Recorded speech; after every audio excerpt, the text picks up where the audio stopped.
जय हिंद साथियों। शिक्षण अधिगम सहायक सामग्रियां,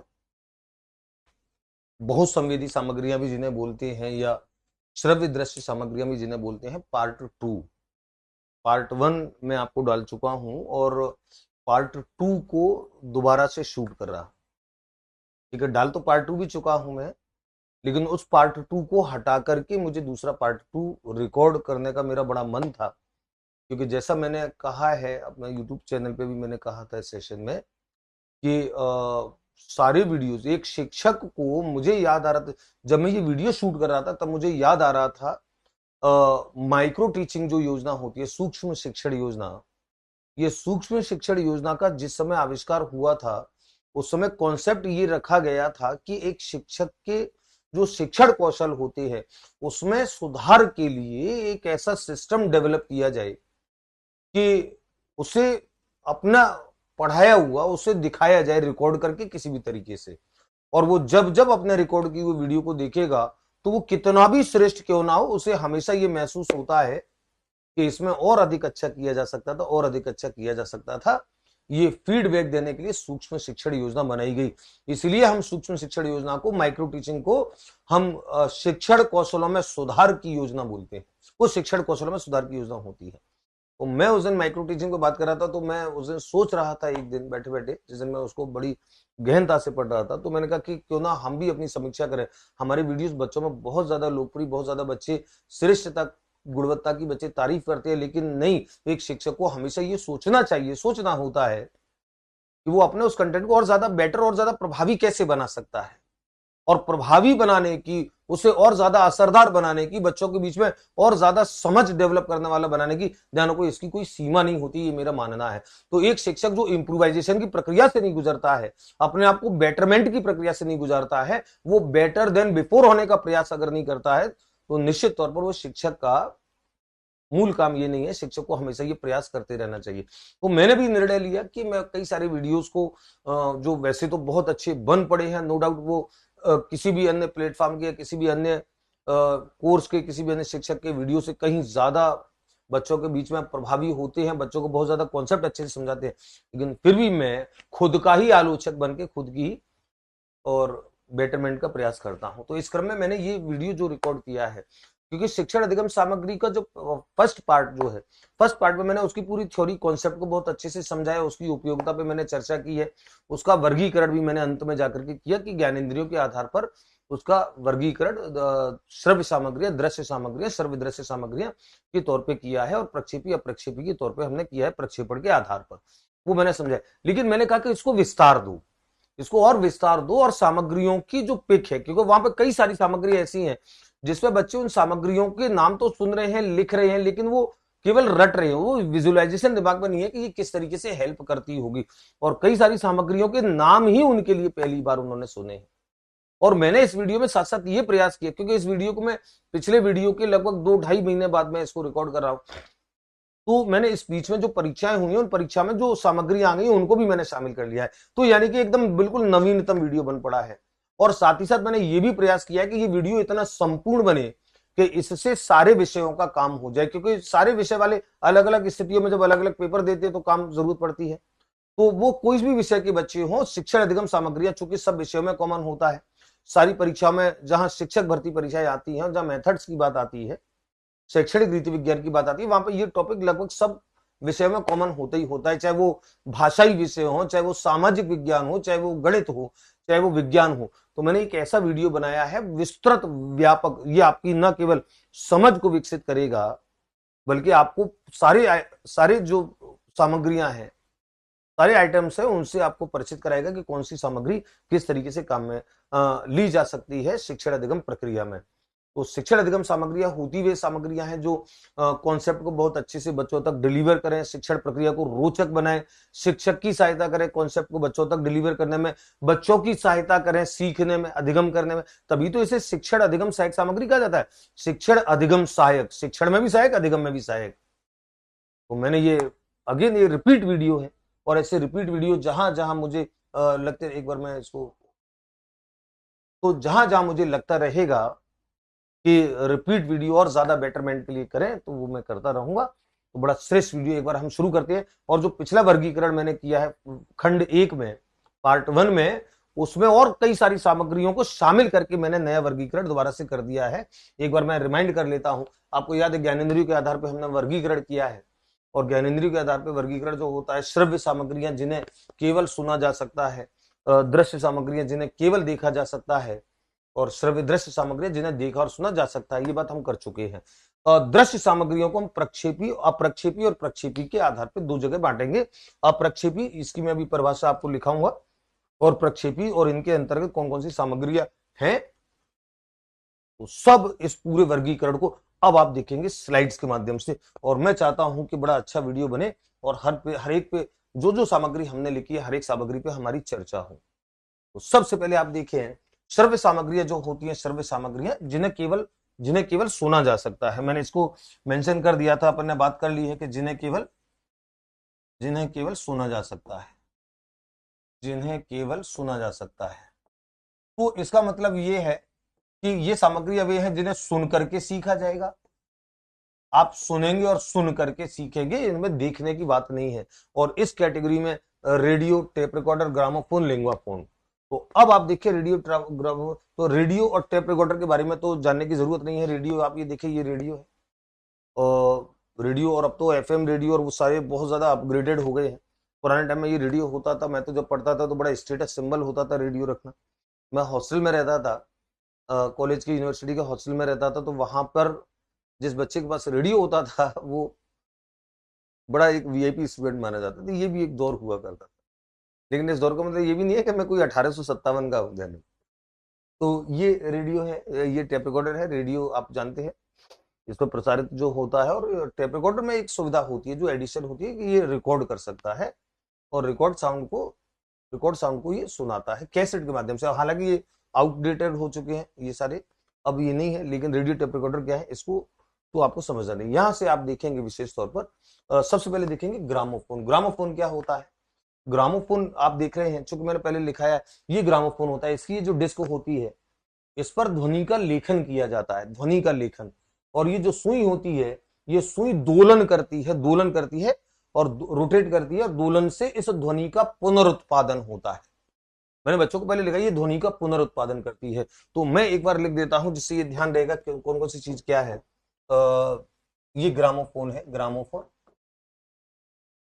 ग्रामोफोन क्या करता है? ये ध्वनि का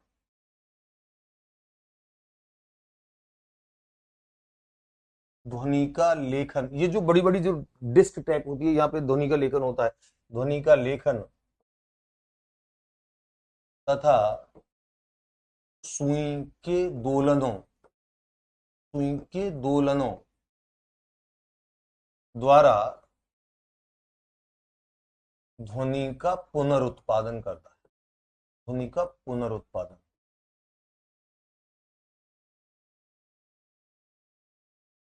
ये इसका काम होता है ग्रामोफोन का। तो ग्रामोफोन भी एक श्रव्य यंत्र, ये केवल सुनने का यंत्र है।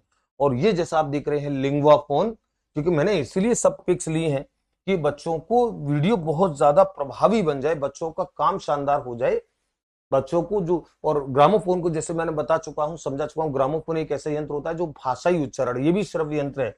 और सॉरी, लिंग्वाफोन, ये लिंग्वाफोन है, ये लिंग्वाफोन।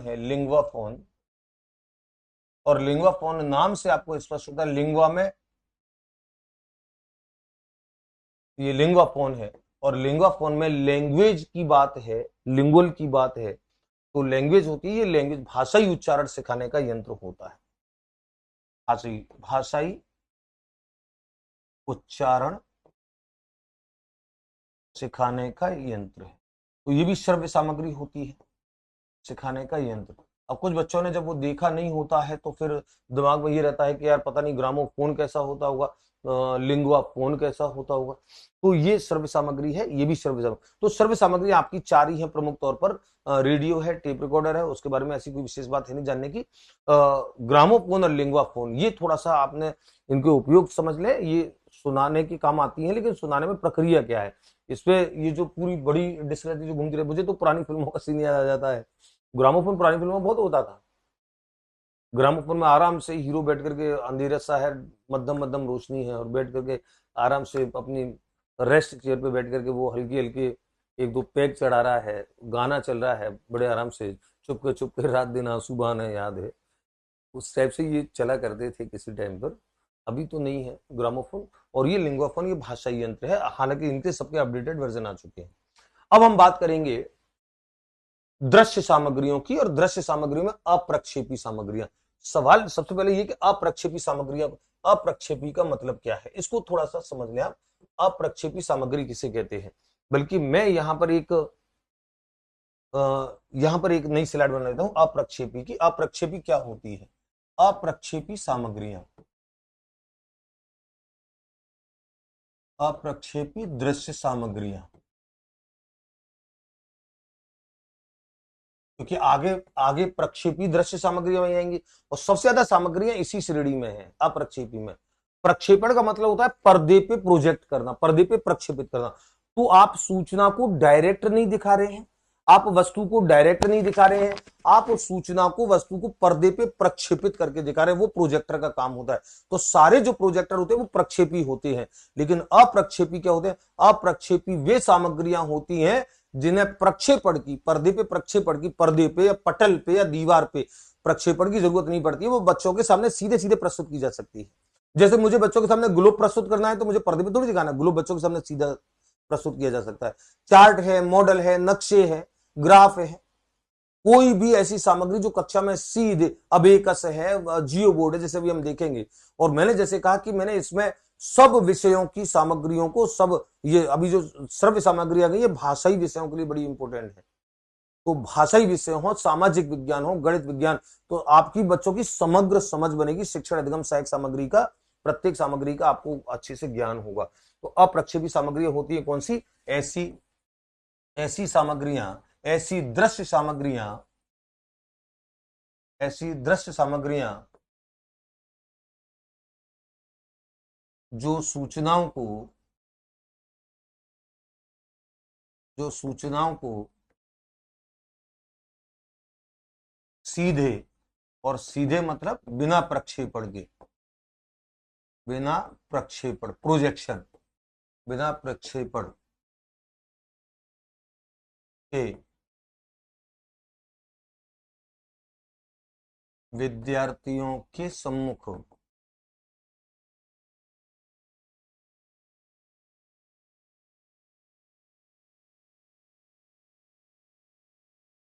प्रस्तुत करती हैं। अर्थात जिनके प्रस्तुतिकरण के लिए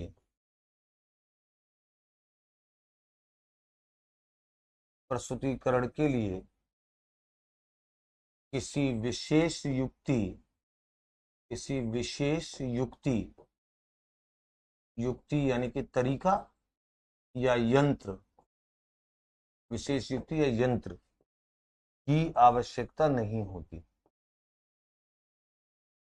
की आवश्यकता नहीं होती। तो कोई ऐसा यंत्र, कोई ऐसी युक्ति की जरूरत नहीं है कक्षा में सीधे सीधे। अब मुझे नक्शा दिखाना है, नक्शा आया कक्षा में, बच्चों के सामने नक्शा खोल दिया कि बच्चों ये नक्शा देखो। मुझे एटलस दिखानी है, एटलस बच्चों के सामने खोल दिया। मुझे कोई मॉडल दिखाना है, ग्लोब दिखाना है, कोई ठोस आकृतियों के मॉडल दिखाना है, मुझे बच्चों के साथ अभिकस पे काम कराना है, मुझे सेक्सटेंट दिखाना है, मुझे जियो बोर्ड, प्लेनेल बोर्ड, कुछ भी सामग्रियां हैं वो कक्षा में बच्चों के सामने सीधे आप प्रस्तुत कर सकते हो। उसके लिए आपको कोई प्रोजेक्टर की जरूरत नहीं है, कोई यंत्र की जरूरत नहीं है। वो अप्रक्षेपी सामग्रियां, ब्लैक बोर्ड से लेकर के और वो सारी सामग्रियां, एक बार देखो कौन कौन सी अप्रक्षेपी सामग्रियां आपके समझ में आ जाएगा। श्यामपट्ट यानी कि ब्लैक बोर्ड, मानचित्र, नक्शे जो होते हैं, एटलस, एटलस भी एक नक्शा होता है जिसमें सारी दूरी, अक्षांश, वो सब मेंशन होता है। चार्ट, ट्री चार्ट, मैंने कहा ना इसमें कुछ सामग्री मैंने पहले से बढ़ाई है, तो इसलिए जो पिछला वीडियो जो मैंने अपडेट किया है उससे, तो ट्री चार्ट है, मॉडल है, bar diagram, pie chart, bulletin board, flannel board, graph, abacus, geo board, sextant, Cuisenaire छड़े, टेनग्राम, नेपियर पट्टियां, डाइनिस ब्लॉक, बांट, सिक्के, भित्ति चित्र, लपेट फलक, समस्त मुद्रित सामग्रियां, ये सारी सामग्रियां जो हैं ये दृश्य है, दृश्य में भी अप्रक्षेपित है, कक्षा में सीधे सीधे प्रस्तुत की जाने वाली सामग्रियां हैं और सीधे सीधे कॉन्सेप्ट को बच्चों तक डिलीवर करती है और बच्चों के सीखने सिखाने की प्रक्रिया को सरल, सुगम, रोचक बनाती है, कॉन्सेप्ट को बच्चों तक वास्तविक अर्थ में डिलीवर करने में सक्षम होती है। तो ये सारी सामग्री, इनमें से जो जो आप देख रहे हैं, जो मैंने पिछला वीडियो जो बनाया था उससे कुछ ज्यादा सामग्री इसमें मैंने ली है और सभी विषयों की सामग्रियों को व्यापक तौर पे लेने का प्रयास किया है। अब हम इन सब को इनके चित्र के साथ और इनकी विशेषता के साथ देखेंगे और मैं ये चाहता हूं कि हर एक के साथ हर एक की विशेषता अच्छे से दिमाग में आए। परीक्षा में इससे जुड़ा सवाल आता है कि इस प्रयोजन के लिए शिक्षण अधिगम प्रक्रिया में ये सिखाना है, इसके लिए कौन सी सामग्री अच्छी है। ये उल्टा प्रश्न आता है कि सामग्री का नाम दे रखा है, ये क्या सिखाने के काम आती है। उन दोनों स्थितियों में आपका कॉन्सेप्ट मजबूत बने। तो हम देखते हैं इसमें जितनी भी सामग्री मैंने लिखी, अप्रक्षेपित, प्रक्षेपित अलग से देखेंगे। तो अप्रक्षेपित सामग्रियों में एक एक करके सामग्री देखो और उनके काम देखो। सबसे पहले ये देखो, मानचित्र, नक्शे, मानचित्र। जैसे हमारे भारत का मानचित्र है और इसमें आप देखिएगा जैसे पूरे भारत के अलग अलग राज्यों को अलग अलग कलर से करके और पूरा, और आप बिल्कुल अपडेटेड है, देखो बिल्कुल अपडेटेड। लद्दाख के केंद्र शासित प्रदेश, जम्मू के केंद्र शासित प्रदेश, ये बिल्कुल अलग से, हिमाचल प्रदेश बिल्कुल अपडेटेड है। ये सब मैंने नेट पे बैठ करके बहुत अच्छे से मैंने इनको कलेक्ट किया है। अभी आप देखेंगे बड़े आकर्षक आकर्षक सबके। तो नक्शा किस काम आता है आपको पता ही है। इसमें कुछ चीजें तो ऐसी जिनकी व्याख्या की जरूरत नहीं है। ये बच्चों को क्या क्या पूरी ज्योग्राफिकल लोकेशन जो होती है, पॉलिटिकल हमारी जो बाउंड्रीज होती हैं, वो सारी ज्योग्राफिकल बाउंड्रीज होती हैं, वो सारी उनको समझाने में, तो भौगोलिक राजनीतिक सीमाएं हमारी हैं, वो सब समझाने में आता है। और आप देख रहे हैं कहाँ सागर है, कहाँ कौन सा राज्य है, किस राज्य की सीमाएं कहाँ से लगी हैं। ये शिक्षण अधिगम सहायक सामग्री, ये दृश्य सामग्री और अप्रक्षेपित है। एटलस आप देख रहे हैं, एटलस, एड्रेस पे भी आप देख रहे हैं नक्शा, लेकिन एटलस में और नक्शे में एक अंतर देख रहे हैं आप। नक्शे में पूरी सीमाएं जिस तरीके से होती हैं, इसमें बहुत सारा कुछ मेंशन होता है। एटलस में सब कुछ, दूरियां, अक्षांश और वो सब, भूमध्य रेखा, कर्क रेखा, वो सब इसमें मेंशन होता है। उस सब के साथ ये जो होती है, ये एटलस होती है। सामाजिक जैसे विषयों में तो ये एटलस बहुत ज्यादा काम आता है, आपको पता है। और ये नक्शे और वो ज्यादातर जोड़ते हैं सामाजिक विज्ञान जैसे विषयों से, पर्यावरण जैसे विषयों से, ये वहां जाकर के जोड़ते हैं। तो नक्शे और एटलस ये आप समझते हैं बहुत अच्छे से। चार्ट देखे, चार्ट से जुड़ा बड़ा अच्छा प्रश्न बनता है। चार्ट, ये मैंने एक प्रकार का चार्ट मैंने एग्जाम्पल के तौर पे लिया है, बाकी चार्ट अनेकों प्रकार के होते हैं। और चार्ट देखो, चार्ट का मुख्य काम जो होता है, चार्ट का जो मुख्य काम होता है, चार्ट को शिक्षण अधिगम प्रक्रिया का कंकाल कहा जाता है। किन्हीं अवधारणाओं की तुलना अगर आपको करनी है, बहुत सारी सूचनाएं बच्चों को एक साथ प्रदर्शित करनी है, तो चार्ट उपयोगी है। सूचनाओं के दो अवधारणाओं के तुलनात्मक अध्ययन करने हैं तो चार्ट उपयोगी है। ये प्रश्न परीक्षा में आ चुका है कि दो अवधारणाओं के तुलनात्मक अध्ययन के लिए श्रेष्ठ सामग्री कौन सी होती है। शिक्षण अधिगम प्रक्रिया का कंकाल भी इसको कहते हैं। कंकाल इसलिए क्योंकि ये बहुत कुछ प्रस्तुत कर देता है। आप बाजार से जो खरीद करके लाते हो चार्ट, वो एक्चुअली वो चार्ट पेपर होता है, चार्ट नहीं होता है, वो चार्ट पेपर होता है। चार्ट वो तब बनता है जब आप उस पर सारी सूचनाएं अंकित करके फिर आप उसे प्रदर्शन के लिए तैयार रखते हो, तब वो चार्ट कहलाता है। तो इसको मैं एक बार मैं लिख दूं क्या, शिक्षण अधिगम प्रक्रिया का कंकाल होता है। शिक्षण अधिगम प्रक्रिया, शिक्षण अधिगम प्रक्रिया का कंकाल होता है। और दो अवधारणाओं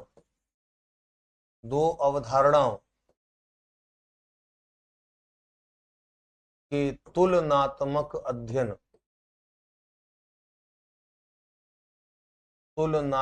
अध्ययन की श्रेष्ठ सामग्री होती है। श्रेष्ठ सामग्री होती है। आप चार्ट पर एक चार्ट को इधर एक सामग्री के सारे जो गुण दोष है, इधर एक सामग्री जो गुण दोष है, और फिर आप बच्चों को जब दिखाते हो उस चार्ट के माध्यम से, तो बच्चा दोनों के तुलनात्मक आंकड़ों को देख करके बहुत अच्छे से अधिगम कर पाता है कॉन्सेप्ट का। सूचनाओं को एक साथ प्रस्तुत करना, सूचनाओं को एक साथ प्रस्तुत करने,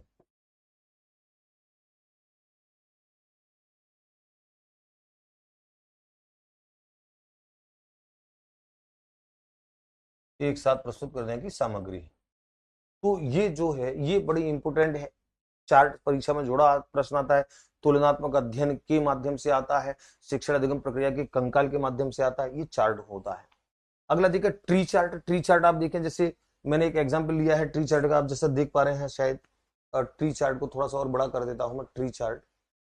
अब आप देखिए इस ट्री चार्ट में विवरण देखो आप, फैमिली ट्री, फैमिली ट्री है, फैमिली ट्री में मी यानी कि मैं, उसके बाद sister, brother, cousin, aunt, father, mother, और सबसे ऊपर ग्रैंडफादर, ग्रैंड मदर, अंकल। तो एक लेवल पे अंकल, आंटी, फादर, मदर है, एक लेवल पे कजिन, सिस्टर, ब्रदर है, और सबसे ऊपर लेवल पे ग्रैंडफादर, ग्रैंड मदर है। तो ये जो ट्री होता है उससे ये पता लग जाता है कि किस शाखा में से कौन कौन निकले हैं। इस टाइप से कुछ सूचनाओं को एक पेड़ बना करके, एक पेड़ बना करके, ट्री चार्ट बना करके आप ऐसा बना सकते हैं। ये भी शिक्षण अधिगम सामग्री। तो चार्ट और ट्री चार्ट है ना, ये एक क्रमबद्ध रूप में, सोपानिक रूप में कुछ सूचनाओं को प्रदर्शित करता है। मैं लिख देता हूं इसको भी।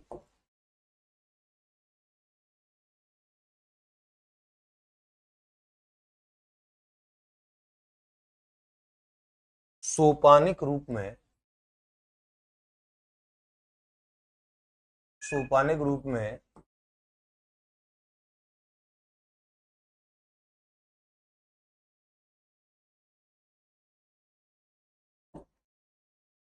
सूचनाओं का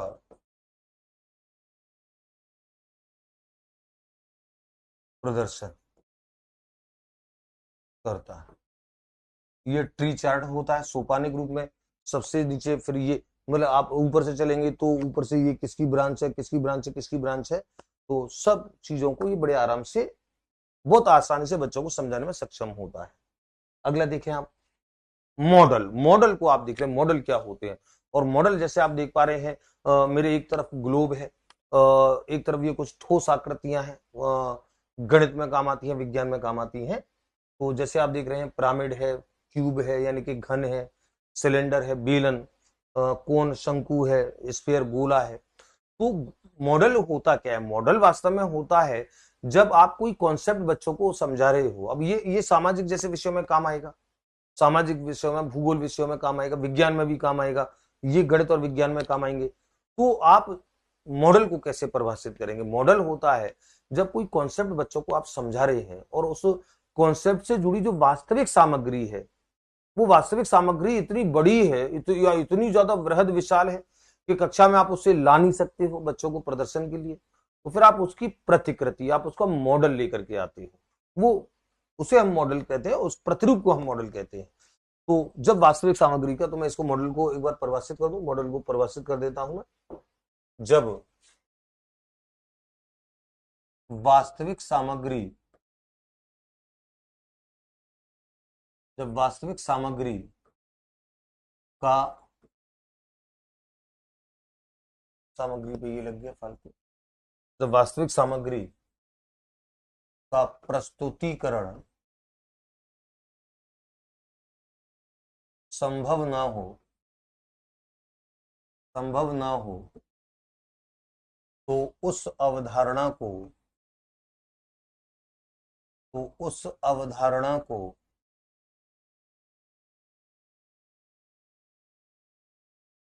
स्पष्ट करने के लिए, स्पष्ट करने के लिए प्रस्तुत की जाने वाली, प्रस्तुत की जाने वाली प्रतिकृति, प्रतिकृति या प्रतिरूप, जो डुप्लीकेट आप प्रस्तुत करते हो। अब मुझे बेलन का मतलब ये है कि मुझे कोई टंकी है, वो बेलनाकार है, मुझे उसका प्रस्तुत करना है कक्षा में। मैं एक छोटा सा सिलेंडर बेलन का ये मॉडल लेकर के आ सकता हूँ, घन का लेके आ सकता हूँ, क्यूब है, गोला है, पिरामिड है। पिरामिड के जैसे अभी हम बात कर, अब आप बच्चों को मिस्र के जैसे पिरामिड आप बता रहे हैं और पिरामिड को समझा रहे हैं। अब ये तो देखो सामाजिक में भी बहुत ज्यादा काम आएगी, गणित में तो खैर काम आती है। अब आप ये पिरामिड जब बता रहे हो कि पिरामिड ऐसे होते हैं मिस्र के, अब आप कक्षा में आपको प्रस्तुत करना है तो पिरामिड तो प्रस्तुत कर नहीं सकते, तो इसकी ये प्रतिकृति, इसका ये डुप्लीकेट मॉडल आप लेकर के आते हो। ये मॉडल है, ये मॉडल है, तो ये मॉडल है, ये वास्तविक वस्तु है, ये मॉडल है, ये उसका मॉडल है। और ये जैसे अगर मैं, जैसे मैंने इसको कहा, आप धरती के बारे में, आप सामाजिक पढ़ा रहे हैं, आप भूगोल पढ़ा रहे हैं, वहां पे आप बच्चों को पृथ्वी के बारे में कुछ बताना चाहते हैं, तो पृथ्वी के बारे में कुछ, आप पृथ्वी को तो आप ला नहीं सकते हो कक्षा में, तो आप ग्लोब ला करके बच्चों को उसका जो अपने अक्ष पे घूर्णन है और उसकी सारी स्थितियां वो सब आप बच्चों को बताते हो। आप गणित में, गणित जैसे विषयों में जब आप आकृति के बारे में बताते हो तो आप उनकी प्रतिकृति, उनके मॉडल कक्षा में लेकर के आते हो। तो मॉडल होता ये है कि वास्तविक वस्तु जब कक्षा में प्रस्तुत नहीं की जा सकती हो, अवधारणा से जुड़ा जो वास्तविक सामग्री का वो है, तो आप उसका एक प्रतिरूप, उसका डुप्लीकेट लेकर के आते हो, ये मॉडल होता है। अगला क्या है, अगला आप देखें बार डायग्राम। बार डायग्राम और बार डायग्राम दंड, ये आप देखें एक डायग्राम है, डायग्राम जिसमें आप आंकड़ों को प्रस्तुत करते हैं और बार के माध्यम से करते हैं। अब आप ये देखें एक डायग्राम है, nicest fruits, number of people. अब आप देखें नंबर ऑफ पीपल, कितने लोग की दृष्टि में कौन सा सबसे ज्यादा नाइसेस्ट फ्रूट है। तो जैसे एप्पल आप देख रहे हैं, एप्पल 35 लोगों की पसंद है, आप आंकड़े को पढ़ पा रहे हैं। जैसे ये ऑरेंज है, 30 लोगों की पसंद है। बनाना सबसे कम, नहीं बनाना से कम ये दिख रहा है, बनाना आपका ये 5 से और 10 के बिटवीन है, तो यहाँ आकर के दिख रहा है। ये आपका दिख रहा है 20 से 25 के बीच में, क्या है, कीवी फ्रूट, ये कीवी। ब्लूबेरी ये सबसे ज्यादा दिख रहा है आपको, लगभग 40 के आसपास दिख रहा है। ग्रेप्स, अंगूर जो है, अंगूर सबसे कम खाने वाले 5 लोग। तो ये आप आंकड़ों को बार डायग्राम में आप देख पा रहे हैं। ऐसे ही पाई चार्ट होता है, पाई चार्ट। तो ये डायग्राम के अलग अलग प्रकार हैं। बार डायग्राम होता है, ये पाई वृत्ताकार डायग्राम होता है जिसे पाई चार्ट भी बोलते हैं। अब आप इसमें सूचनाओं को, जैसे मैं इसको थोड़ा सा बड़ा करूं, आप देख पा रहे हैं इसको, आप जैसे इसको थोड़ा सा गौर से देखें, इसमें वृत्ताकार, उसमें आप देखें किसी, जैसे फूड वेस्ट, ये एक दे रखा है, ये काय का डायग्राम है, एक बार देख लेता हूं। इसमें अच्छा नीचे से कट गया है, चलो मैं आपको बता देता हूं। ये कचरा कहां से कैसे आता है, तो देखो food waste 14.5%, paper and paper board 27.4%, glass कांच का कचरा आता है 4.6, मेटल्स धातु का कचरा 8.9%, plastic 12.7%, rubber leather and textile 8.7%, would 6.3%, और यार्ड ट्रिमिंग्स 13.5%, और फूड वेस्ट 14.5%। अब आप ये पाई चार्ट में ये दर्शाया गया है। अब बच्चों को जब आप अधिगम कराना होता है तो बच्चों को आप पाई चार्ट में दिखा करके, अब आप देखिए सबसे ज्यादा बड़ा, आप देखो सबसे ज्यादा बड़ा स्पेस कौन घेर रहा है, सबसे बड़ा स्पेस घेर रहा है पेपर एंड पेपर बोर्ड, ये सबसे ज्यादा स्पेस घेर रहा है 27 इसका कोण सबसे बड़ा होता है पाई चार्ट में। कोण अलग अलग जो वेटेज होता है उसके अनुसार वो कोण घेरता है, तो सबसे ज्यादा ये घेर रहा है, सबसे ज्यादा आप देखेंगे सबसे ज्यादा ये घेरता है, सबसे कम ये घेरता है, सबसे कम। तो और ये क्या है, अदर 3.5%, ये ऊपर लिख रहा है अदर 3.4%। तो अन्य जो है वो सबसे कम है और सबसे ज्यादा पेपर एंड पेपर बोर्ड। तो पाई चार्ट जो होता है, पाई चार्ट आपके बहुत सारे आंकड़ों को एक वृत्ताकार, इसके वृत्ताकार लेखा चित्र भी बोलते हैं। तो आंकड़ों को डायग्राम में, दोनों की डायग्राम की बोलता हूं, इस बार डायग्राम, आंकड़ों को दंड लेखा चित्र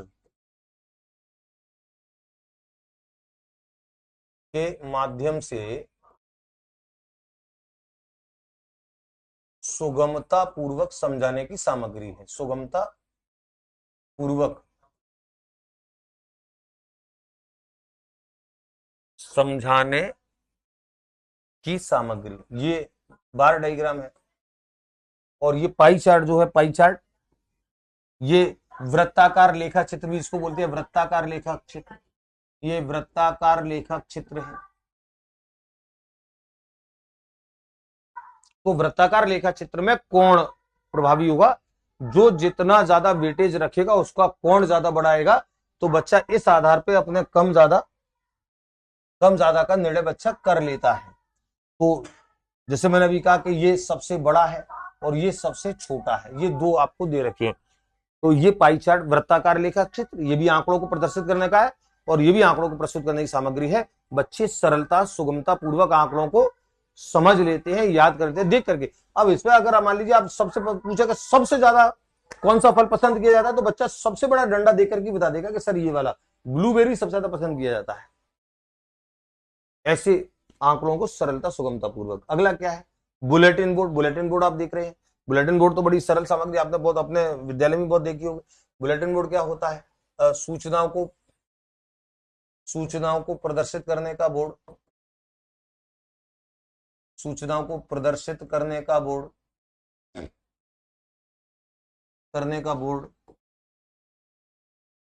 ये बुलेटिन।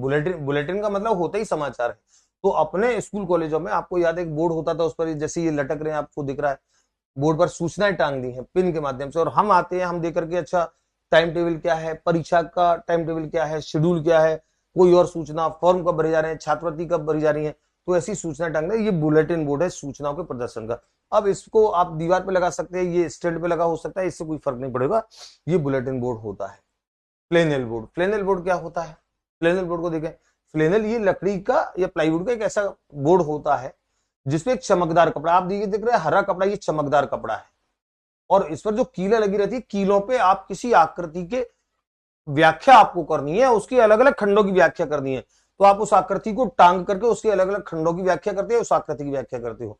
मेडिकल कॉलेजों में जब कंकाल तंत्र को, विज्ञान विषय के हिसाब से बता रहा हूं, कंकाल तंत्र को लटका करके उसके अलग अलग भागों की व्याख्या करनी होती है, ये फ्लेनेल बोर्ड का प्रयोग होता है। तो फ्लेनेल बोर्ड इसका नाम इसलिए कि ये जो कपड़ा होता है ये कपड़ा फ्लेनेल होता है, तो ये लकड़ी या प्लाईवुड का कपड़ा होता है।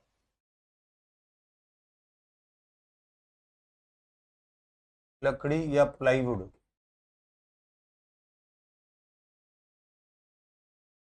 का बोर्ड जिस पर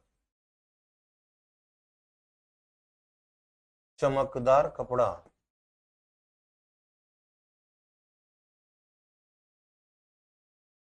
उसी को बोलते हैं फ्लेनेल। फ्लेन फ्लेनेल लगा होता है, और ये फ्लेनेल इससे लगा होता है, और इस पर लगी कीलों पर आकृतियों या उसके विभिन्न पक्षों या विभिन्न खंडों को टांग कर उनकी व्याख्या की जाती है, उनकी व्याख्या की जाती है।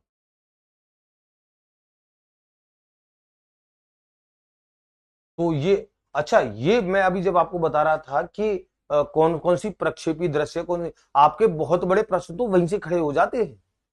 जैसे मैंने अभी कहा था आपको कि कौन सी दृश्य है, कौन सी श्रव्य है, तो कौन सी दृश्य कौन सी श्रव्य है, तो ये अप्रक्षेपी दृश्य सामग्री, जैसे मैंने ये लिखा था, तो आपका बहुत बड़ा प्रश्न तो आपका यही लिखे से तैयार हो जाता है कि निम्न में से कौन सी दृश्य सामग्री है, कौन सी दृश्य या श्रव्य सामग्री नहीं है, कौन सी सामग्री अप्रक्षेपित है, कौन सी अप्रक्षेपित नहीं है। तो ये जो कैटेगरी का जो उल्लेख है वो आपको यहाँ से इस स्लाइड से हो जाएगा, ये आपको विशेष तौर पर ध्यान रखना है। चलिए आगे सामग्री देखते हैं हम, आगे और क्या सामग्री है। बुलेटिन बोर्ड हो गया, फ्लेनेल बोर्ड हो गया। अगला देखिए ग्राफ पेपर। ग्राफ पेपर का प्रश्न तो 2022 की राजस्थान रीट पेपर में भी आया ग्राफ पेपर, उससे पहले भी ये प्रश्न आ चुका था, ग्राफ पेपर का यूज क्या होता है। और आप जानते हो ग्राफ पेपर, मैं समझता हूँ आप में से लगभग हर बच्चे ने इसको कहीं प्रयोग किया है। अपने 10वीं कक्षा में जब आप गणित पढ़ते थे, वहां पे ग्राफ का एक सवाल आते ही आता था। तो ग्राफ पेपर बेसिकली क्या होता है? ग्राफ पेपर होता है वृहद आंकड़ों को आप संक्षेप में प्रस्तुत करते हो ग्राफ पेपर के माध्यम से। ये ग्राफ पेपर का जो बड़ा खाना होता है, जो आपको गहरी हरे से दिख रहा है, इसके अंदर 10 छोटे छोटे खाने होते हैं। आपको शायद स्क्रीन पे नहीं दिख पा रहे होंगे, लेकिन आप समझ पा रहे हो कि 10 छोटे छोटे खाने होते हैं, आपने यूज किया है। और इस पर पैमाना मान करके आप क्या करते हो, आप ये करते हो कि आप जैसे अक्ष खींच करके आपने अक्ष खींच लिया है, ये आपका अक्ष है, और ये आपका वो मूल बिंदु हो गया, ये आपका एक्स अक्ष हो गया, ये आपका वाई अक्ष हो गया। तो आप क्या करते हो, एक्स अक्ष वाई अक्ष पर पैमाना मान करके वृहद आंकड़ों को, अब इस पे आंकड़े प्रस्तुत करने के तरीके अलग अलग हो सकते हैं। रेखा चित्र के माध्यम से आप कर सकते हो। आप जैसे क्रिकेट मैच आप देखते हो, तो क्रिकेट मैच में आप देखो पूरे 50 ओवर का या 20 ओवर 20 मैच का पूरा ब्यौरा इस पर बना दिया जाता है। तो रेखा चित्र के माध्यम से हो सकता है, दंड आलेख के माध्यम से हो सकता है, कई प्रकार से हो सकता है। तो वृहद आंकड़ों को संक्षिप्त रूप में पैमाना मान करके प्रस्तुत करने की सामग्री है बेसिकली। लेकिन इसका एक जो उपयोग जो परीक्षा में आया था, दशमलव संख्याओं को, गणित के हिसाब से सवाल आया था कि दशमलव संख्याओं को जोड़ने या गुणन करने के लिए कौन सी सामग्री का प्रयोग श्रेष्ठ रहता है। इसी का प्रयोग श्रेष्ठ होता है जो दी गई सामग्री थी उसमें इसका प्रयोग अच्छे से आराम से कर सकते थे अपन, ठीक है। इसमें जो 10 खाने होते हैं वो दशमलव को व्यक्त कर सकते हैं। जैसे दो, अब जैसे मेरी बात सुने, जैसे मेरे को व्यक्त करना है 3.5, तो 1 2 3, 3 पूरे पूरे ले लिए, और 10.5 है तो 1 2 3 4 5, 10.5 में यहां तक लूंगा। अगर मुझे व्यक्त करना है 4.7, तो 1 2 3 4, तो पूरे हुए 10.7 का मतलब 1 2 3 4 5 6 7, 7 खाने यहां तक लूंगा। तो ऐसे आप क्या कर सकते हो, दशमलव में व्यक्त करके फिर आपको उनको अब मान लीजिए आपको जोड़ना है, जैसे आपको जोड़ना है 4.2 धन 3.7, तो आप जोड़ोगे, तो आप कैसे जोड़ोगे, आप इसी तरीके से जोड़ सकते हो और गुणा कर सकते हो, क्योंकि गुणा तो बार बार जोड़ने की प्रक्रिया होती है। तो आप जब इनको जोड़ते हो तो आपको ये पता लग जाता है कि वो दशांश में यानी कि दशमलव में स्थान कहां तक आ रहा है और पूर्ण मान कितना आ रहा है। और जैसे ये मान 2 और 7 9, जैसे ये 10 से ज्यादा बैठता है, वैसे ही आप एक बड़ा खाना इधर जोड़ देते हो, जिसे एक अपन सामान्य गणित में हासिल कहते हैं। तो बृहद ये जो होता है चार्ट, जो होता है बेसिकली चार्ट, वो चार्ट कह रहा हूं, ग्राफ पेपर जो होता है, बृहद आंकड़ों को संक्षिप्त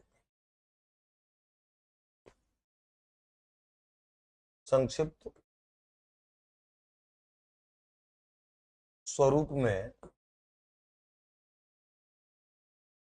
प्रस्तुत करने की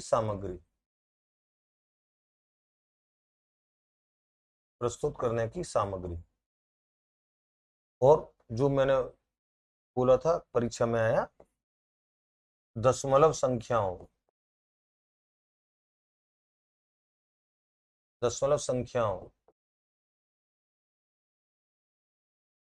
पर संक्रियाओं की श्रेष्ठ समझ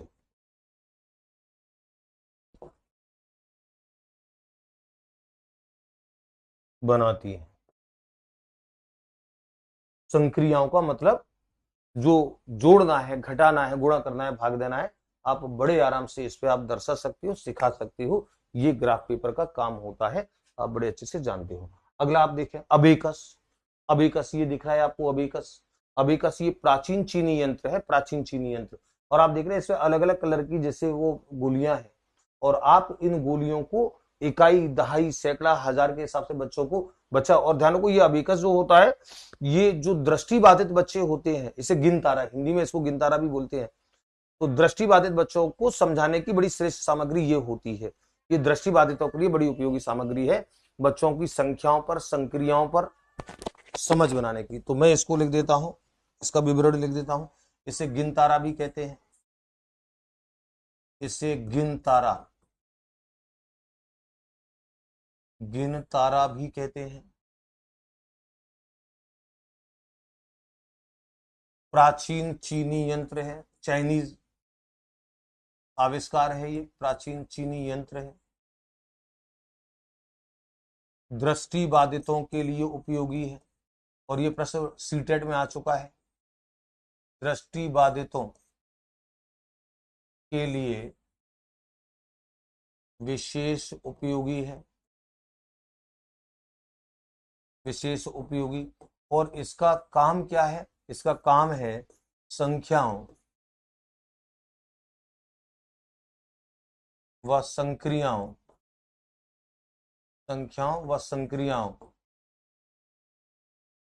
पर समझ बनाने,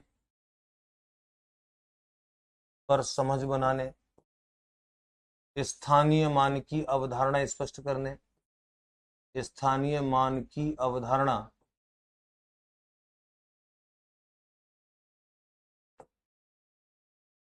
करने,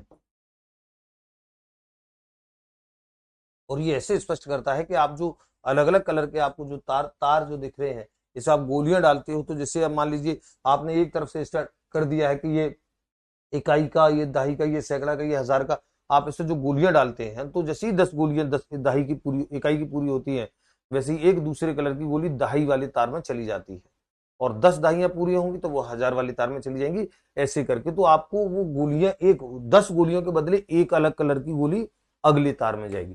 तो ये आपको पता लगता है। अबेकस बहुत श्रेष्ठ सामग्री होती है, प्राचीन चीनी यंत्र है, इसका गणित में प्रयोग होता है। जियो बोर्ड आप देख रहे हैं, जियो बोर्ड, और जियो बोर्ड पे देखो आप, जियो बोर्ड, और ये जियो जो है ना, ये जियो रिलायंस वाला जियो नहीं है, जीआईओ नहीं है।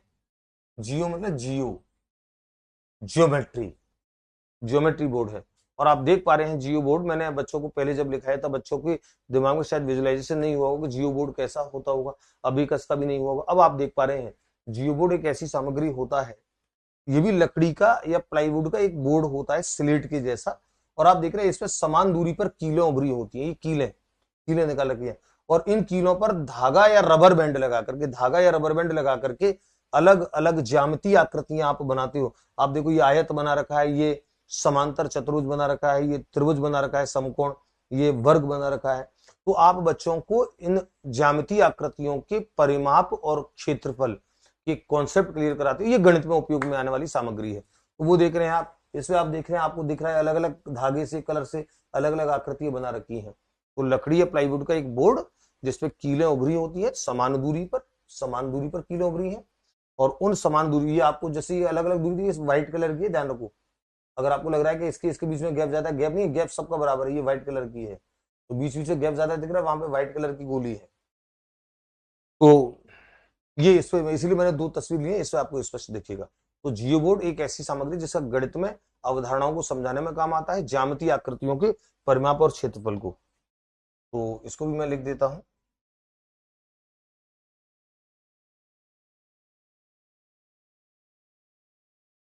लकड़ी या प्लाईवुड का एक छोटा बोर्ड जिस पर जिस पर उभरी समान दूरी, समान दूरी की कीलों पर धागा या रबर बैंड लगाकर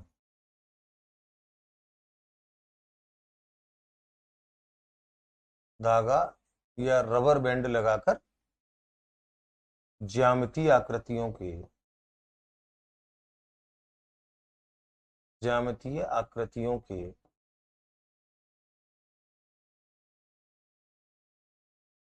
परिमाप और क्षेत्रफल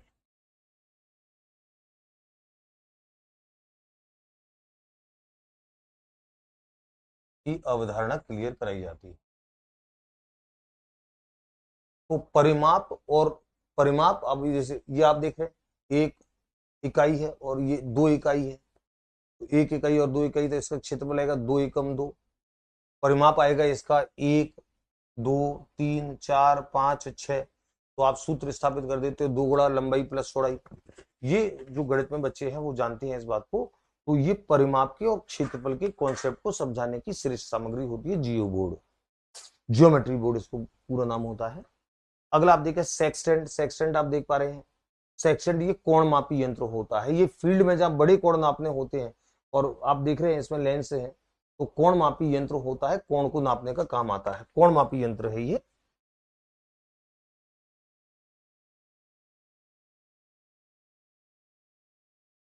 कोण मापी यंत्र है, बड़े और खुले स्थानों पर इसका प्रयोग ज्यादातर होता है। बड़े और खुले, क्योंकि खुले स्थानों पर प्रयोग ज्यादा होता है, क्योंकि कॉपियों पर तो कोण नापने के लिए आप चांदी का प्रयोग कर ही लेते हो, लेकिन जो बड़े और खुले स्थान होते हैं वहां पर कोण मापे सेक्सटेंट का प्रयोग किया जाता है। ये आपको दिख रहा है, सेक्सटेंट एक कोण मापी यंत्र है, दृश्य सामग्री है, अप्रक्षेपी सामग्री है। अगला आप देखिए क्यूजनेर छड़। ये सवाल 2020 के उसमें आया था, सीटेड वाले प्रश्न में। मैंने कहा जहां जहां मुझे लगा है कि कुछ नया शामिल कर ले, तो क्यूजनेर छड़, क्यूजनेर छड़ ये भिन्नों के कॉन्सेप्ट को समझाने के काम आती है, भिन्नों की अवधारणा, भिन्नों की अवधारणा स्पष्ट करने के लिए।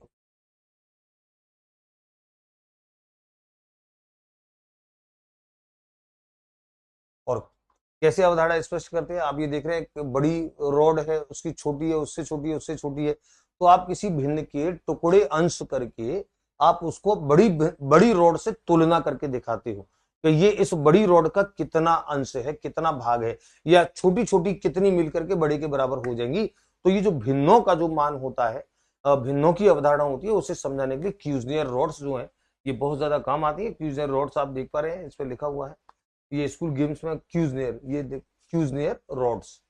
चलिए अगला क्या होता है, ये 10 ग्राम होता है। 10 ग्राम ये भी गणित में उपयोग में आने वाली सामग्री है। पहले वो सामाजिक और भाषाई उसमें काम आ रही थी, ये सामग्री मैंने कहा वृहद वीडियो मैंने बना दिया है, और आपको चित्र दिखेंगे, चित्र, क्योंकि इनको केवल मैं लिखा देता हूं। आप देखिए ये जो 10 ग्राम है, आप देखिए 10 ग्राम में, सब 10 ग्राम में देखिए कुल सामग्री है, कुल आकृति होती है 7, 1 2 3 4 5 6 7, 1 2 3 4 5 6 7, ये 7 आकृतियां होती हैं। आप किसी भी 10 ग्राम में आप देखेंगे, सब में आपको 7 आकृतियां मिलेंगी, और इन 7 आकृतियों को मैं पहले लिख देता हूं। कुल 7 आकृतियां होती हैं। ये 10 ग्राम से जुड़ा जो है, इसमें कुल 7 आकृतियां, और जिसमें त्रिभुज 5 होते हैं, त्रिभुज होते हैं 5, एक होता है वर्ग, और एक होता है समांतर चतुर्भुज। तो जो गणित वाले बच्चे हैं वो जब इसको देखेंगे, वो ध्यान रखेंगे, ये उनके लिए बड़ा उपयोगी है। क्योंकि इसलिए, क्योंकि परीक्षा में एक सवाल आ चुका है कि 10 ग्राम में निम्न में से कौन सी आकृति नहीं होती है। तो विकल्प थे त्रिभुज, वर्ग, आयत, समांतर चतुर्भुज। तो आयत नहीं होता है, त्रिभुज, वर्ग और समांतर चतुर्भुज होते हैं। और आप देखेंगे, देखो त्रिभुज 5 है, त्रिभुज 5 है, तो एक त्रिभुज, दो त्रिभुज, तीन त्रिभुज, ये त्रिभुज है 4, और ये त्रिभुज है 5। 5 तो त्रिभुज है, और एक वर्ग है, ये रहा, और एक ही समांतर चतुर्भुज है, ये समांतर चतुर्भुज 7 दिख रहे हैं। देखो त्रिभुज है, एक त्रिभुज, दो त्रिभुज, तीन त्रिभुज, चार त्रिभुज, 5 त्रिभुज, ये त्रिभुज है, एक वर्ग है, और एक समांतर चतुर्भुज है। और ये जो 7 आकृति, कुल आकृतियां 7, त्रिभुज 5, एक वर्ग, एक समांतर चतुर्भुज, ये इसका विभेदीकरण ध्यान रखेंगे। और इन आकृतियों को अलग अलग रूप में मोड़ करके कुछ रोचक आकृतियां इस तरीके से निर्माण किया जाता है। आप देख रहे हैं, ये कुछ एक कैसे 1 2 3 4 5 6 और 7, अब देखिए कैसे रोचक रोचक आकृति बनाई जाती है। वैसे इसका जो उपयोग होता है, उपयोग समझ लें आप, स्थानिक समझ बनाने में। स्थानिक समझ, स्थानिक समझ मतलब बच्चा इन आकृतियों को कैसे सही स्थान पे सेट करे जिससे कुछ रोचक बने, ये स्थानिक समझ होती है।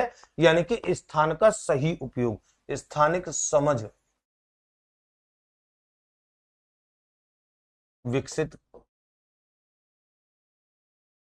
करना, ये इसका उपयोग होता है 10 ग्राम का। तो 10 ग्राम से जुड़ा कोई सवाल आपका बाकी नहीं रहेगा। अगली आकृति देखें आप, नेपियर पट्टियां, ये बिल्कुल नई है नेपियर पट्टियां। और नेपियर पट्टियां इस पिछली, इस जो अभी रीट हुई थी उसमें विकल्प में भी आया था। नेपियर पट्टियां बच्चों ने बहुत कहा कि सर कुछ नई सामग्री को शामिल कर दो, नेपियर पट्टियों को मैंने शामिल किया। नेपियर पट्टियां जो होती हैं वो बच्चों को गुणन की अवधारणा को समझाने के लिए, संक्रियाओं को समझाने की अवधारणा के काम आती है। और इसमें कागज की पट्टियां होती है जिन पर अंक, इनको इस तरीके से सेट किया जाता है। ये मैं अलग से कभी वीडियो बनाया तो अलग से, क्योंकि फिर ऐसे ऐसे काम बढ़ाते तो फिर बहुत ज्यादा काम बढ़ जाता है। क्योंकि शिक्षण विधियों में आपके लिए जो प्रमुख जो मूल तत्व है वो आपको याद रखना ज्यादा जरूरी होता है। कुल मिलाकर के कागज की पट्टियां जिस पर अंकों को इस तरीके से लिखा जाता है कि जब गुणन करना हो तो आप देखें, 0 1 2 3 4 5 6 7 8 9, 0 2 4 6 8, तो 0 2 4 6 8, 0 3 6 9, 2 5 8, 1 4 7, इनको सेट इस तरीके से किया जाता है, इस तरीके से बनाई जाती है कि बच्चा जब गुणन करता है तो बड़े सरल तरीके से बच्चा संख्याओं को गुणन कर, बड़ी बड़ी संख्याओं को गुणन कर पाता है। तो नेपियर, इसको नेपियर बोन्स भी बोलते हैं, नेपियर बोन्स, नेपियर की हड्डियां, ये भी इसका नाम होता है, नेपियर बोन्स। क्योंकि ये मैंने पढ़ा था एक जगह कि ये पहले जो काम किया था, पहले उन्होंने ये काम हड्डियों पे किया था, इसलिए नेपियर बोन्स भी कहते हैं। और ये संख्याओं, संख्याओं पर गुणन संक्रिया या पहाड़ी समझाने की सामग्री होती है।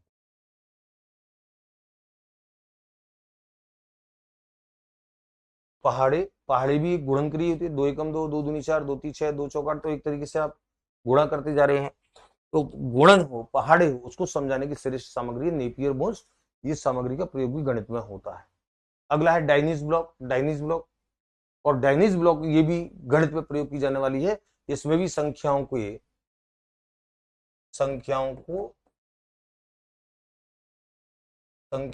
जोड़ने घटाने, गुणन या भाग जैसी संक्रियाओं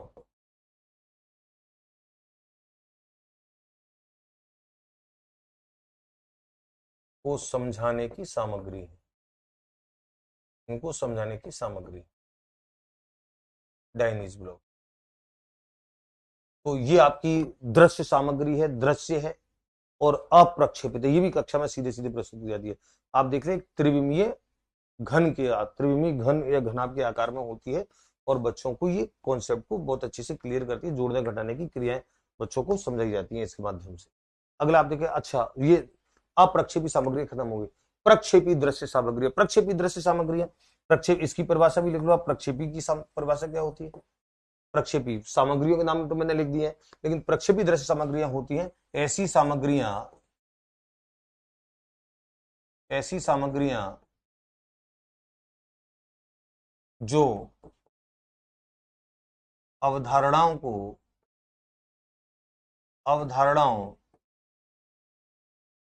वस्तुओं,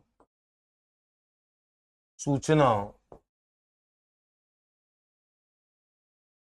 को सीधे प्रस्तुत नहीं करती, यानी कि सीधे प्रस्तुत ना करके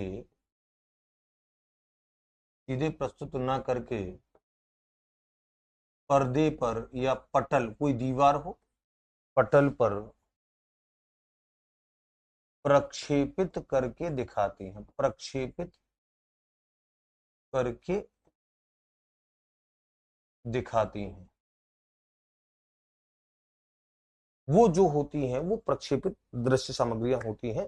प्रक्षेपी दृश्य सामग्री प्रक्षेपण जो करेंगी, पर्दे पे प्रोजेक्ट करेंगी, वो प्रक्षेपी सामग्रियां हैं। तो इसमें फिल्म स्ट्रिप आप देखें, मैजिक लालटेन देखें, स्लाइड प्रोजेक्टर, एपीस्कोप, एपीडाइस्कोप, ओवरहेड प्रोजेक्टर, ये सारे के सारे प्रोजेक्टर श्रेणी में है, प्रक्षेपित करके दिखाते हैं। और किसकी क्या विशेषता है, किसकी क्या इमेज है, ये मैं आपको बताता हूँ। एक बार आप देख लीजिए इसको। फिल्म स्ट्रिप आप देख रहे हैं, फिल्म स्ट्रिप इसको देख करके याद आ गई, ये रील होती है। पुराने कैमरों में ये रील डलती थी, रासायनिक पदार्थों की बनती है, लगभग 30 से 35 mm मोटी होती है, ये ध्यान रखो। लगभग लगभग 30 से 35 mm मोटी रासायनिक पदार्थों से बनी,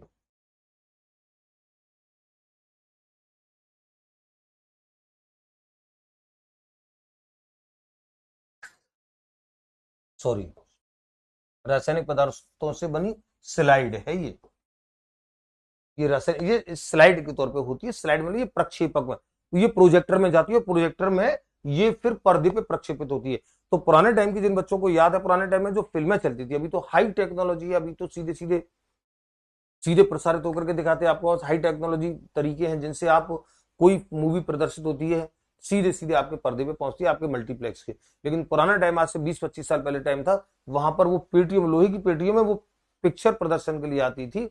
उसमें उस पिक्चर की पूरी रील होती थी ऐसी, ये सारी स्लाइड्स होती थी, और वो प्रोजेक्टर में लग करके, प्रोजेक्टर के माध्यम से वो पर्दे पे चलती थी।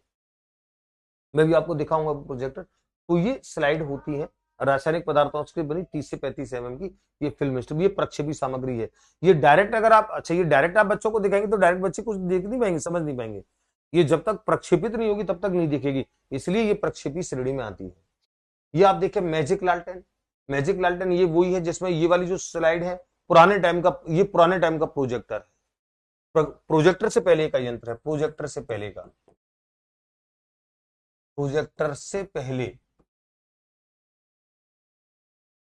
यंत्र है। और इसका स्लाइड प्रदर्शन में इसका यूज होता था, स्लाइड प्रदर्शन में।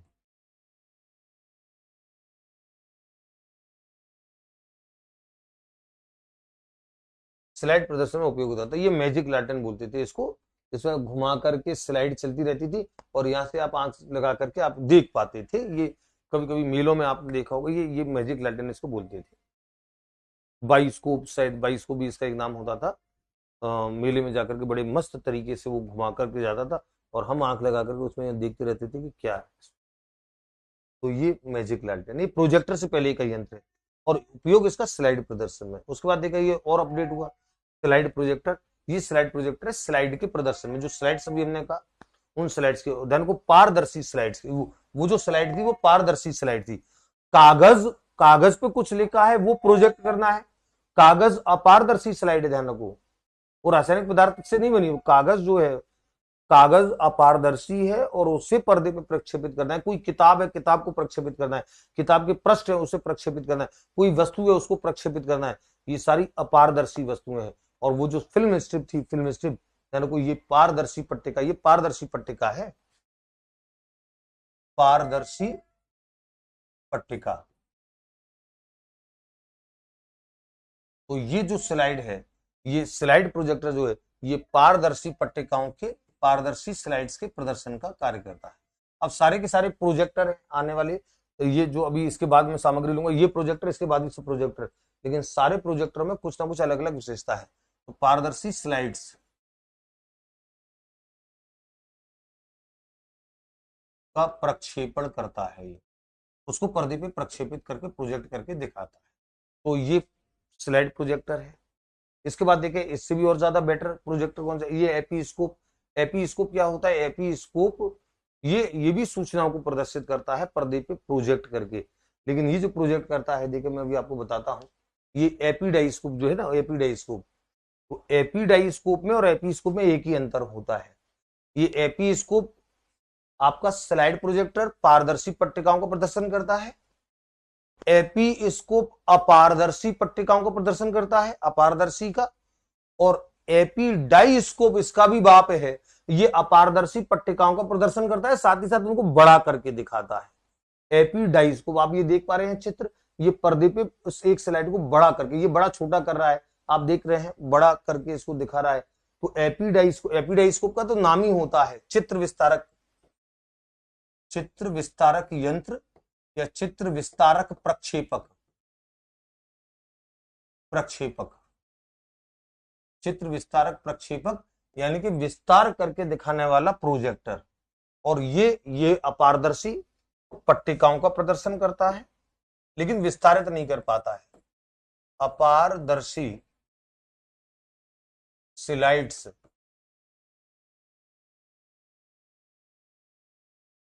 को प्रक्षेपित, अपारदर्शी उदाहरण के अपारदर्शी स्लाइड्स को प्रक्षेपित करने वाला यंत्र, ये अपारदर्शी को प्रक्षेपित करता है। और अपारदर्शी को ये भी करता है जो एपीडाइस्कोप है। लेकिन एपीडाइस्कोप ये अपारदर्शी पट्टिकाओं को प्रक्षेपित करता है, साथ ही साथ उन्हें विस्तार करके दिखाता है। तो अपारदर्शी पट्टिकाओं को, अपारदर्शी पट्टिकाओं को, स्लाइड्स को मतलब को विस्तारित करके, विस्तारित करके प्रक्षेपित करता है, प्रक्षेपित करता है। तो इन तीनों प्रोजेक्टर को एक बार वापस समझ लो, एक बार थोड़ा सा देख लो, जिससे, क्योंकि परीक्षा में बड़ा बारीक अंतर है। स्लाइड प्रोजेक्टर ये केवल पारदर्शी पट्टिकाओं का प्रदर्शन करेगा, पारदर्शी पट्टिकाओं का जो रासायनिक पदार्थ से बनी है। ये अपारदर्शी यानी कि किसी कागज का, किसी कॉपी के, पुस्तक के किसी पृष्ठ का, यानी कि वो अपारदर्शी पट्टिका उसका प्रदर्शन करेगा लेकिन विस्तारित नहीं कर सकता है। और ये एपीडाइस्कोप, एपीडाइस्कोप अपारदर्शी पट्टिकाओं का प्रदर्शन, ये देखो पेक्सी इसको भी लिखा हुआ है, इसके नीचे लिखा हुआ है लैब एपीडाइस्कोप।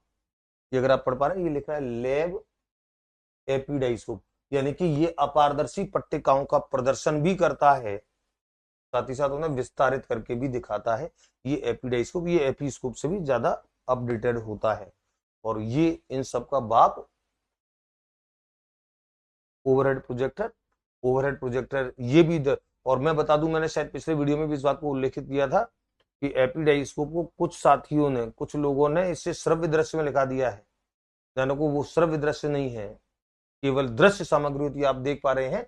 और इस पे एक काम, इस ओवरहेड प्रोजेक्टर, इसका एक हिंदी में नाम होता है शिरोपरि प्रक्षेपक। शिरोपरि शिरोपरि प्रक्षेपक, अंग्रेजी में overhead projector, OHP, overhead projector. और देखो ये ऐसा प्रोजेक्टर होता है जिसपे स्लाइड पे आप कागज पे यहाँ पे कोई काम करेंगे, वो डायरेक्ट यहाँ से कवर करके डायरेक्ट प्रक्षेपित करेगा। इसको ओवरहेड, सर के ऊपर से प्रक्षेपित करना, इसलिए इसमें संदर्भ जुड़ा हुआ है कि बाकी जो प्रोजेक्टर है, बाकी प्रोजेक्टर्स में आपको स्लाइड पहले से सेट करनी होती है, उस सेट स्लाइड्स को वो प्रदर्शित करता है। आप स्लाइड पे कोई काम नहीं कर सकते हो। आप स्लाइड पे, जैसे ये आप स्लाइड प्रोजेक्टर देख रहे हैं, ये तो स्लाइड पारदर्शी पट्टिकाओं को, ये अपारदर्शी पट्टिकाओं को बिना विस्तारित किए, और ये अपारदर्शी पट्टिकाओं को विस्तारित किए। लेकिन आप स्लाइड पे अगर कुछ करेंगे, वो तत्काल काम पर्दे पे प्रक्षेपित नहीं हो पाएगा।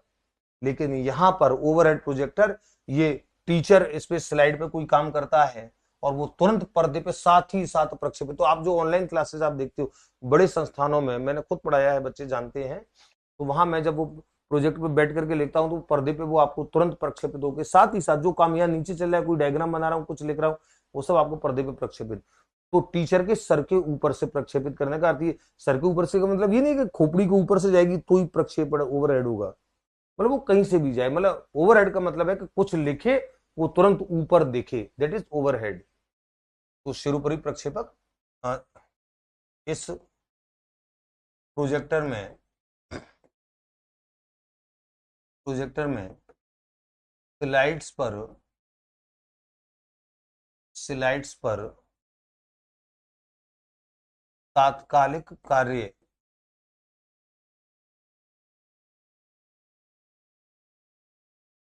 स्लाइड पर किया गया तात्कालिक कार्य, स्लाइड्स पर शिक्षक द्वारा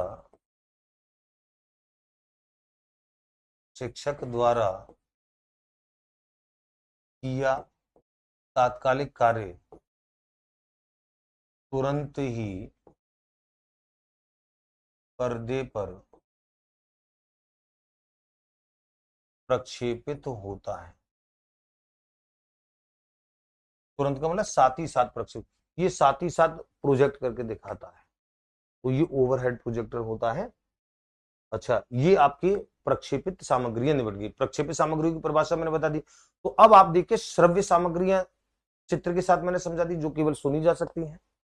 दृश्य सामग्रियां जो केवल देखी जा सकती हैं। और दृश्य में कौन कौन सी सामग्रियां, और उस दृश्य में भी अप्रक्षेपित कौन सी हैं? अप्रक्षेपित जिन्हें कक्षा में सीधे प्रस्तुत कर सकता हूं। मेरे पास मान लीजिए ये बोर्ड है, ये रिमोट है, इसको मैं बच्चों को समझाने लाए, कक्षा में सीधे प्रस्तुत कर दिया कि देखो बच्चों, ये रिमोट होता है, इस रिमोट का ये, अब ये प्रक्षेपण नहीं है, ये सीधे सीधे प्रस्तुत किया जाने वाला है, इसलिए अप्रक्षेपित है। इसके अलावा जितनी भी मुद्रित सामग्रियां होती हैं, कुछ भी छपा हुआ है, सिक्के, बांट, कुछ भी, वाटेवर कुछ भी होते हैं, वो सब सारे के सारे दृश्य में आते हैं, अप्रक्षेपित में आते हैं। ये प्रक्षेपित सामग्रियां होती हैं। तो आपकी श्रव्य हो गई, आपकी सारी दृश्य श्रव्य हो गई। अब आपकी श्रव्य दृश्य सामग्रियां, और श्रव्य दृश्य सामग्रियां आप जानते हो जिन्हें सुना और देखा जा सकता है। श्रव्य दृश्य सामग्रियां, श्रव्य दृश्य सामग्रियां जिन सामग्रियों को देख और सुनकर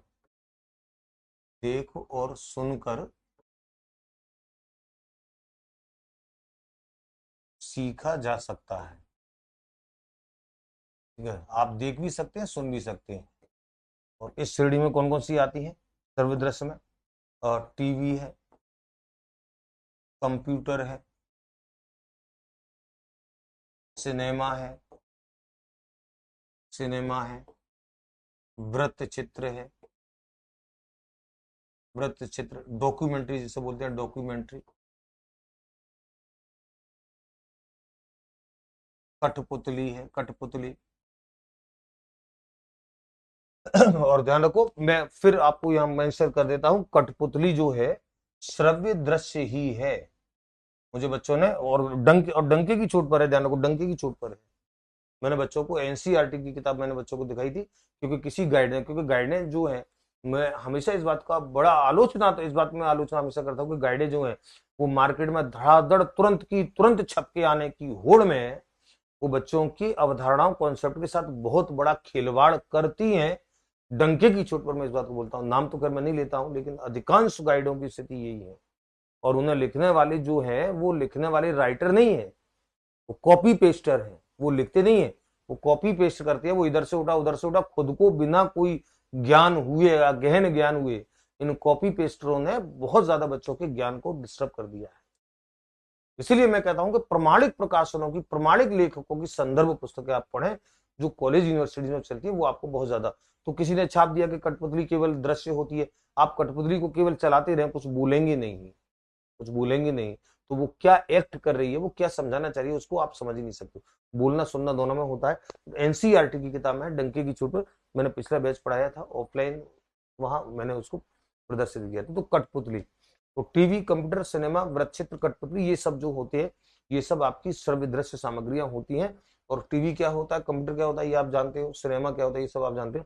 डॉक्यूमेंट्री जो होता है, ये लघु फिल्म होती है, लघु फिल्म। तो इनके मैंने चित्र भी नहीं लिए हैं अब, क्योंकि आप इनको समझते हैं। लघु फिल्म होती है, लगभग 30 से 40 45 मिनट की होती है, और किसी किसी एक ही मुद्दे पर विशेष फोकस होती है। वृत्तचित्र यानी कि डॉक्यूमेंट्री। और ये मैं इसलिए आपको वृत्तचित्र को स्पेशली बता रहा हूं कि जब ये प्रश्न एक बार आया, प्रश्न बच्चों ने वृत्तचित्र, चित्र लिख दिया, बच्चों ने क्या है, बच्चों ने इसको वृत्तचित्र, इस शब्द को, चित्र को समझ करके इन्होंने इसको दृश्य में लिख दिया, कई सारे बच्चों ने। ये डॉक्यूमेंट्री होती है, लघु फिल्म होती है, लघु सिनेमा होता है, छोटी कम अवधि का, 30 40 45 मिनट तक का, और वो किसी एक पर्टिकुलर मुद्दे तक विशेष रहता है। तो ये आपकी श्रव्य सामग्रियां। और एक और लिख देता हूं मैं, क्रियात्मक सामग्रियां, क्रियात्मक। ये हालांकि वो इंद्रियों के आधार के वर्गीकरण में मैंने नहीं लिखा है, पर आप इसको भी अपने अच्छे से ध्यान में रख लो। क्रियात्मक सामग्रियां, क्रियात्मक सामग्रियां कौन सी होती हैं, जो प्रत्यक्ष प्रत्यक्ष और वास्तविक अनुभवों पर, प्रत्यक्ष और वास्तविक अनुभवों अनुभवों पर आधारित होती हैं।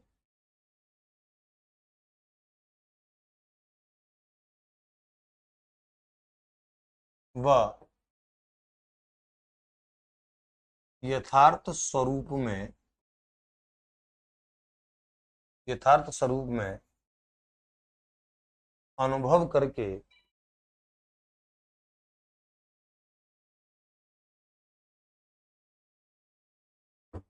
यथार्थ स्वरूप में अनुभव करके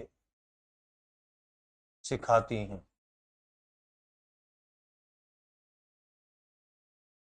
यथार्थ रूप में, यथार्थ स्वरूप में अनुभव करके सिखाती है, ऐसे सिखाने का काम करती हैं। ये क्रियात्मक सामग्री होती है। जैसे जैसे भ्रमण, भ्रमण या पर्यटन, यात्राएं, स्काउटिंग, पर्वतारोहण,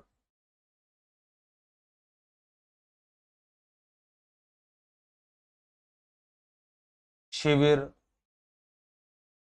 किसी प्रकार के, ये सारी क्रियात्मक सामग्रियां हैं, यानी कि क्रियात्मक माध्यम है सीखने का। जब आप भ्रमण पे जाते हो, पर्यटन पे जाते हो, वहां वास्तविक अनुभव करते हो, आप वहां पे आप सीखते हो। यात्राएं कोई भी आप करते हो, स्काउटिंग पे आप जाते हो, पर्वतारोहण आप करते हो, शिविर, आप कोई कैंप लगता है उसमें, तो ये सारे के सारे जो ये क्रियात्मक तौर पर की गई सामग्रियां हैं। तो विद्यार्थियों, मैंने प्रयास ये किया, वो जो पिछले वीडियो में मैंने बताया था, तो वहां पे मैंने आपको बहुत अच्छे से पढ़ाया था, लेकिन सारा का सारा थ्योरेटिकली था, बस सामग्रियों के नाम और उनको विस्तार से मैंने लिखाया। लेकिन यहाँ पर जिस तरीके से मैंने आपके साथ, जिस तरीके से मैंने आपके साथ प्रत्येक सामग्री पे मैंने काम किया है, आप हर सामग्री उसका नाम, उसका चित्र जब आप देखेंगे तो निश्चित तौर पर आपकी समझ में आएगा। सामग्रियां भी मैंने बढ़ाई हैं, पहले से ज्यादा सामग्रियां मैंने की हैं, और सामग्रियां बढ़ा करके उनके साथ फिर मैंने सामग्रियां भी मैंने बढ़ा दी, प्रत्येक के चित्र भी मैंने ले लिए, प्रत्येक के कार्य को तो मैंने उल्लेखित किया ही है। तो विशेष तौर पे आप ध्यान रखेंगे, बहुत अच्छा वीडियो ये आपका बनना चाहिए और पिछले वीडियो से ज्यादा इफेक्टिव बनना चाहिए। तो फिर आप ये सोच सकते हैं कि मैं कहीं अपने प्रयास जो करता हूँ, फिर मैं मेहनत करता हूं, तो मैं कोशिश करता हूं। और मैंने जो वीडियो के बिल्कुल शुरू में बोला था वो ध्यान रखें कि हर आदमी कितना भी श्रेष्ठ काम कर ले, कितना भी श्रेष्ठ काम कर ले, उससे भी ज्यादा श्रेष्ठ की गुंजाइश हमेशा बाकी रहती है अगर वो कहीं चिंतन करता है। तो ऐसे जहां जहां मुझे जिन जिन वीडियोस में मुझे लगेगा कि अपडेशन हो सकता है, अपडेशन करना चाहिए, देखेंगे। बाकी तो हर वीडियो मेरा बड़ा अद्भुत और शानदार बना ही है, कोशिश मैं करता हूं। और मैं ये प्रयास इसलिए करता हूं कि बच्चों के तक कॉन्सेप्ट जो है वो इतने प्रभावी तरीके से पहुंचे कि बच्चा एक बार सुन ले, उसको याद रहे। वो याद जो रहता है ना बच्चों को, एक बार सुनकर के जो है उसके बाद उससे कॉपी उठाने की जरूरत नहीं पड़े, तो पढ़ाना पढ़ाना है, तो पढ़ाना पढ़ाना होता है। तो चलिए विद्यार्थियों, ये वीडियो आपके लिए प्रस्तुत है, आप अध्ययन कीजिए अच्छे से। धन्यवाद। जय हिंद, जय भारत।